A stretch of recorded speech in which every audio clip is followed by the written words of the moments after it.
بسم الله الرحمن الرحيم. عن عائشة رضي الله تعالى عنها قالت قال رسول الله صلى الله تعالى عليه وسلم خذي أنت وبنوك ما يكفيك بالمعروف رواہ البخاری۔ دوستو، یہ الفاظ ایک بڑی روایت کا حصہ ہیں۔ سیدہ عائشہ رضی اللہ تعالیٰ عنہ بیان فرماتی ہیں، قالت ہند ام معاویۃ لرسول اللہ صلی اللہ علیہ وسلم، حضرت ہند نے جو حضرت امیر معاویہ کی والدہ ہیں نبی پاک صلی اللہ علیہ وسلم سے درخواست کی، ان ابا سفیان رجل شحیح، ابو سفیان تھوڑے بخیل آدمی ہیں، فہل علی جناح ان آخذ من مالہ سرا، کیا میں ان کے مال سے بغیر بتائے کچھ لے سکتی ہوں؟ تو نبی کریم صلی اللہ علیہ وسلم نے یہ جملہ ارشاد فرمایا، خذی انت وبنوک ما یکفیک بالمعروف، آپ کو اور آپ کے بچوں کو جو کافی ہو، یعنی جو ضرورت کے بقدر ہو، اتنا آپ لے سکتی ہیں۔ دوستو، وہ لوگ جن کو اللہ رب العزت نے شرف صحابیت نصیب فرمایا، یعنی اللہ رب العزت نے انہوں نے نبی پاک صلی اللہ علیہ وسلم کے دامن کے ساتھ وابستہ کیا، وہ جس طرح زمانہ جاہلیت میں یا کفر کی حالت میں کفر پر مضبوط تھے، اسی طرح وہ اسلام میں آنے کے بعد اسلام پر بھی اسی قدر مضبوط اور ڈٹے رہے اور خالص دل سے اسلام قبول کیا۔ حضرت ہند خود فرماتی ہیں کہ میں نے حضور علیہ الصلوۃ والسلام سے آ کے عرض کیا، ما كان على ظہر الارض من اہل خباء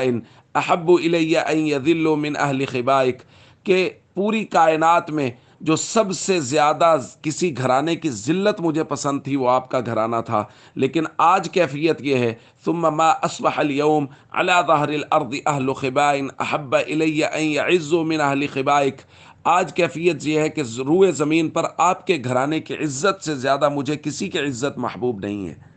جب اسلام قبول کیا تو اس قدر مضبوطی کے ساتھ کیا، اور انہی کے بارے میں حضور علیہ الصلوۃ والسلام نے بیان فرمایا تھا، خیارہم فی الجاہلیہ خیارہم فی الاسلام، جو لوگ جاہلیت میں مضبوط تھے، وہ جو جاہلیت کے اندر مختار اور معزز لوگ تھے، وہ اسلام میں بھی معزز ہی شمار ہوں گے۔